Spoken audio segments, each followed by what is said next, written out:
How are we doing, Bridge Too Far? I've got a couple of topics I want to touch on, but the first one is really, really important. I have disappeared down a rabbit hole for the past couple of days, and I'm hearing some very interesting things on the interweb, on the dark web, which is that there is going to be our current tyrannical governments. There is a big surprise coming for them, that is for sure. What we have at the moment is a situation where we are all unhappy with the governments. Yeah, we're not happy with the governments. We're not happy with the way things have been running. We feel suppressed. We don't have the right to free speech anymore. We're having our what should be gold taken away from us because our current currency, money, paper money, was given to us in exchange for gold and silver during the war efforts in the 1800s and has never been returned to us, the gold bullion. The Federal Reserve is an absolute example of that, a corporate company which took away people's gold and silver, literally prohibited people to have gold and silver, except in a very, very small quantity, i.e. for personal jewellery, because this gold and silver was needed to buy materials for the war effort. This gold was never returned to the people and should have been returned to the people after the war was over. So this is actually daylight theft. And what we have now is a new digital currency coming in, which is going to steal the money which is replacing the gold which was stolen from us 200-300 years ago, and that is now going to wipe out our rights, our freedom, our right to privacy and what we purchase and everything. I was thinking the other day, if we go to digital currency, the world goes to digital currency, how are drug dealers going to do their deals? How are arms dealers going to do their deals? How are we going to be able to do this without cash? How is it going to work? It isn't really, is it? It's not being thought through properly. So we have a major concern now.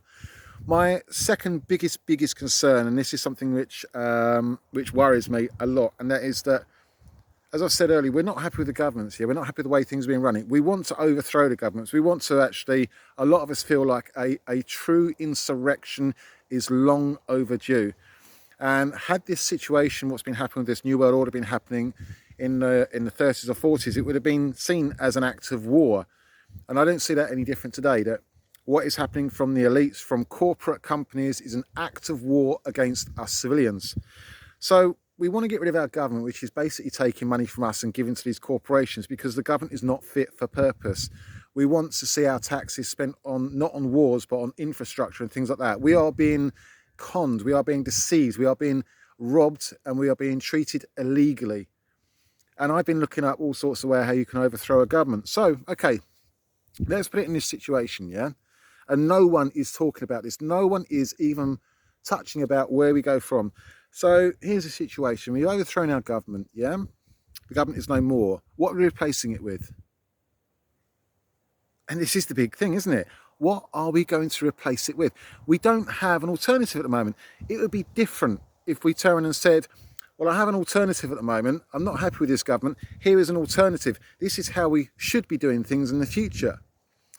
Now, I agree with Russell Brand on a couple of things, and that is that centralised control is not good for communities. We need independent local control. So communities are in charge of their own communities through a democratic process, through elections, through voting.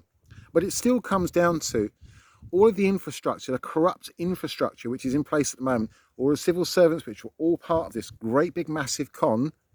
Where do you reassign them? Where do they go? And how do we set up a new infrastructure, new regulation, local regulation?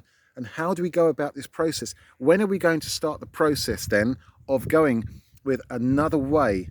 Because we don't have to abide by the government's rules. We don't have to abide by anything because it isn't legal and it isn't legit. It's not been voted in by democracy. Half of these rules and regulations, take ULEZ for example, wasn't voted in by democracy.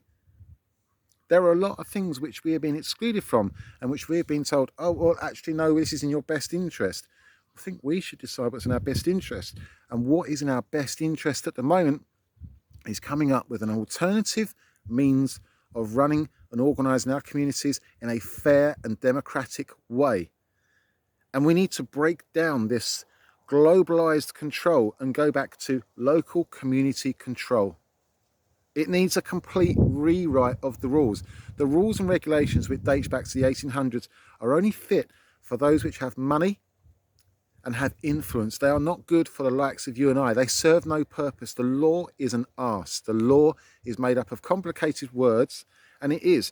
When I worked with the Chief Justice Clerk in the southeast of England, we had what was called the Stones Justice Manuals. They were 13 volumes, 12 or 13 volumes, and in it was words that just, oh, what does that mean? What does that mean? Why didn't you just cut out all of those words and say this is not legit, or this is not legal? The whole way, the way that everything is set up has been set up by an aristocratic people from the past, only to serve the purpose of taking money and taking freedom and choice away from the likes of us, the working people, and giving it to those that lavish themselves in the money at our expense. And the politicians are doing the same. So I propose that what we do from this moment onwards is we look at a new system of justice, a new system of regulation, a new system of democracy. The whole rule books need to be rewritten and done in such a way that communities are actively involved in every step of the law. In fact, one thing you could do, perhaps, is you could make it compulsory for citizens to spend 2 weeks on a committee board or an advisory board as part of their citizenship, to add benefit, to add influence, to help with direction of the new rules and regulations of the land. I think it's very important.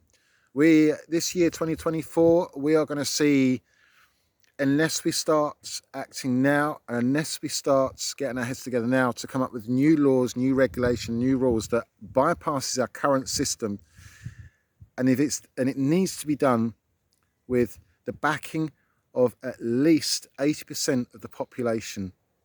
It needs to be done with at least 80%, with the blessing of at least 80% of the population, to make it a fair and just way of doing things. So let's have a think about this, hey? How do we go forward? How do we regulate ourselves? How do we get local community involved in law and regulation?